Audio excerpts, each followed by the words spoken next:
En cette fin d'année, nous faisons un point sur eh bien, la 3CMA avec Jean-Paul Margueron, le président de la 3CMA. Comment ça va, Jean-Paul ? Ça va bien, merci. Et puis vous êtes accompagné de Philippe Rollet, le maire de Saint-Jean-de-Maurienne. Alors la Maurienne est en pleine activité, surtout au niveau transport, avec le transfrontalier, la transalpine dernièrement, qui a fait l'objet d'une réunion avec l'ensemble des maires de Savoie et d'Isère.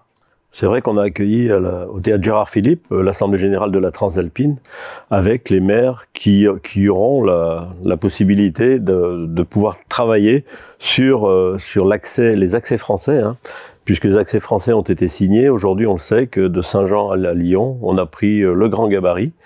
Et beaucoup de ferroviaires. Oui, en ferroviaire, donc qui traverseront donc le massif de Beldon, Chartreuse. Et aujourd'hui, c'est vrai que ces maires étaient un peu, on a voulu les rassurer par rapport au travail qu'on fait aujourd'hui avec TELT, voilà, dans la configuration de la future ligne Lyon, Saint-Jean-de-Maurienne, Turin. Les choses avancent vite, et bien, puisque le 15 décembre dernier, eh bien, le premier TGV italien a fait son arrêt à Saint-Jean-de-Maurienne, et c'était un moment très symbolique. Ouais, très symbolique, très sympa. On a eu beaucoup de monde qui sont venus, on les a accueillis avec la Lyre mauriennaise et puis quelques associations franco-italiennes de Saint-Jean-de-Maurienne. Mais c'est vrai que le moment était important. C'est tous ces liens qu'on a tissés depuis à peu près 2 ans et demi avec les grands élus, mais également les élus du territoire. Et cet arrêt marquait un moment fort pour notre ville, puisqu'on sera une étape importante entre Paris et Milan. Il y en a un aller-retour par jour et puis le week-end aussi jusqu'en mars. C'est ça, les week-ends, jusqu'à la réouverture de la ligne. Et à partir de avril, c'est des trains quotidiens, 2 allers-retours quotidiens qui s'arrêteront à Saint-Jean-de-Maurienne, en plus, bien sûr, de la desserte SNCF. Alors tout ça amène beaucoup de travail. On attend 4000 ouvriers sur la Maurienne, ce n'est pas rien. Des aménagements, évidemment. Vous avez le vent en poupe. Il a un intérêt, en tout cas européen, et puis il a un intérêt local. On est plein emploi aujourd'hui. C'est vrai qu'on peut dire qu'on a le vent en poupe. Il y a le premier tablier aussi qui a été acté. Ils ont traversé le premier tablier avec 4 voies aujourd'hui, donc c'est 1200 tonnes qui ont été tirées, poussées, et qui traversent l'Arvan aujourd'hui, qui est en place. Alors, on annonce aussi beaucoup d'investissements en ville. On le sait, avec les bâtiments publics, avec la politique de l'habitat, et puis aussi même des privés, comme l'arrivée d'hôtels comme le Best Western. Finalement, tout ça, ça amène beaucoup plus de tourisme, et les chiffres sont très bons. Oui, alors il y a nos stations aussi. La Maurienne, c'est 170 000 lits touristiques, je le rappelle souvent. Mais aussi, il y a un tourisme de vallée. Il y a une poche, en tout cas, qu'on saisit. Aujourd'hui, on voit qu'il y a de la rénovation. Il y a des structures aujourd'hui qui sont en train de se construire. Et on a surtout un public qui est intéressé pour découvrir un territoire.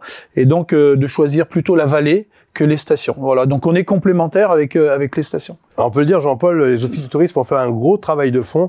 Aujourd'hui, on parle d'un tourisme 4 saisons. C'est vrai que on a travaillé, enfin les offices du tourisme de Bas-de-Vallée travaillent ensemble aujourd'hui, se parlent, se sont mis autour de la table pour avoir déjà une politique commune. Quand on rentre avec Belle dans le territoire d'Hervé Genon ou qu'on soit à Saint-Michel chez Gaëtan Mancuso, on doit avoir le même discours sur la politique de tourisme. Donc qu'ils aient déjà les mêmes dépliants, voilà, et qu'on parle d'une seule voix. Donc ça, c'est cohésion. Oui, il y a une cohésion qui était nécessaire, je pense, pour parler maurienne, parce qu'aujourd'hui, quand on veut parler, il faut parler maurienne. Il faut pas dans son petit coin tout seul qu'on peut faire vivre finalement une vallée comme la Maurienne. Les atouts villages, les atouts aussi, je dirais, traditionnels de la Maurienne, c'est ce qui fait la différence ? Je pense, oui, on a des paysages magnifiques en Maurienne, on a beaucoup de choses à découvrir, et c'est vrai que le touriste qui arrive à Aiguebelle, voilà, on va défendre tout ce qu'il y a à voir en Maurienne, depuis juste d'Albier. Alors les aiguilles, on les connaît, mais il y a plein de choses à voir, de commerçants, d'artisans, et on va jusqu'au lac du Mont-Cenis, donc il faut qu'on couvre toute la Maurienne. Alors le succès est grand, Philippe, puisque Airbnb annonce comme 3e destination la Maurienne. Oui, c'était plutôt sympathique, en tout cas comme information. Alors après, pas se cacher, c'est quand même aussi un effet chantier Lyon-Turin. C'est 3000 salariés qui sont en place aujourd'hui. Mais on a aussi vraiment ce public touristique aujourd'hui, de voir des valises et des gens avec les valises traverser la ville. Ça amène vraiment autre chose. En tout cas, on travaille dans ce cadre-là, à travers l'OPH, RU, à travers d'autres dispositifs, Petite Ville de demain, retravailler le cœur de ville, préserver et soutenir le petit commerce. Je crois que c'est ce qui fait aussi la force de frappe, en tout cas, de notre commune. On veut vraiment marquer cette particularité un petit peu transfrontalière aussi, puisqu'on a une grande partie de notre architecture qui est très inspirée de l'architecture qu'on retrouve à Turin, entre autres, italienne. Troisième destination française, c'est quand même important. Il faut préserver un peu tout ça aussi, Jean-Paul, mais il faut aussi aménager le territoire. Bah oui, il faut aménager le territoire. Donc, on travaille aussi pour l'après Lyon-Turin, qui va arriver. Hein. Dans 10 ans, on sera dans l'après Lyon-Turin. Donc, on travaille nous sur les 3 zones économiques. Alors, il y a la zone de l'Épine où on s'est porté acquéreur. Aujourd'hui, on est propriétaire, la communauté de communes du terrain, et l'appel à projet pour une zone de loisirs va être lancé là en début de l'année. Et on a aussi un cabinet médical qui devrait s'installer. Et puis après, on travaille sur 2 autres zones, la zone des Plantins qui est juste à côté de Carrefour, donc c'est le complément de la zone qui avait été construite il y a quelques années. Et puis surtout l'entrée nord avec le quartier de la Gare. Un quartier de la Gare qui attend la nouvelle caserne SDIS, et ça vous y tenez puisque vous êtes vice-président du SDIS. Je suis vice-président. Oui, c'est vrai que j'y tiens. On a beaucoup travaillé et cette année, on aura finalement l'architecte. Hein, le concours d'architecte est lancé. L'architecte doit être désigné d'ici la fin de l'année.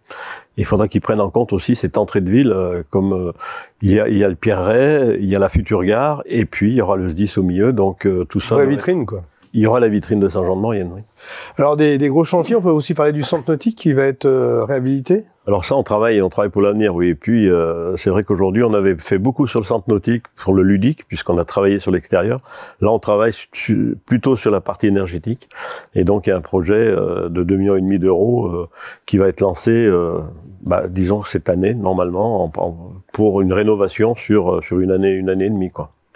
Cette gare multimodale, elle attire du monde, elle va amener beaucoup de personnes, c'est très sensible, donc vous y gardez un regard particulier. Oui, on s'investit beaucoup, hein, c'est beaucoup de temps.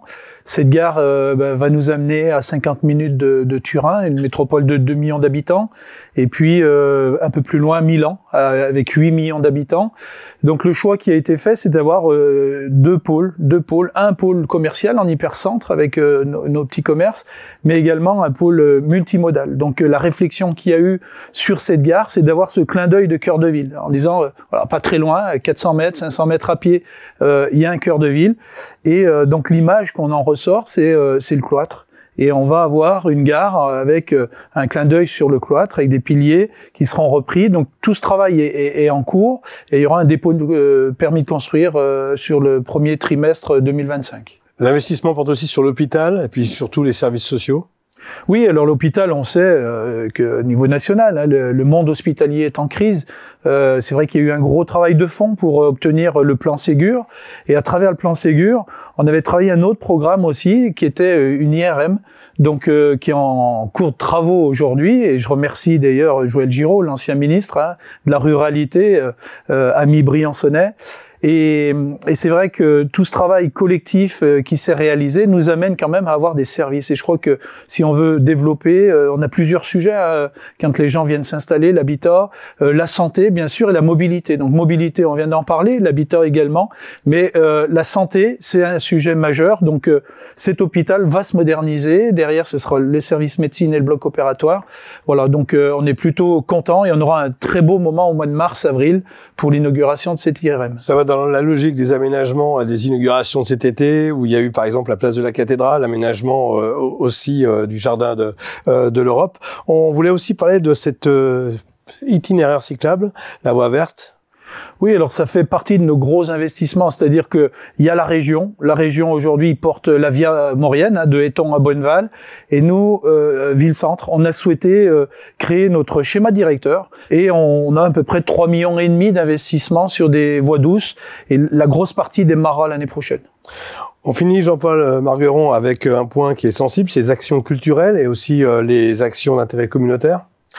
C'est vrai qu'on souhaitait associer la communauté de communes et toutes les communes de la communauté de communes dans des événements d'importance régionale ou même nationale. 3 CMA, ville de Saint-Jean-de-Maurienne, vous travaillez main dans la main pour le bienfait des citoyens. Merci messieurs d'être venus sur le plateau. Merci à vous.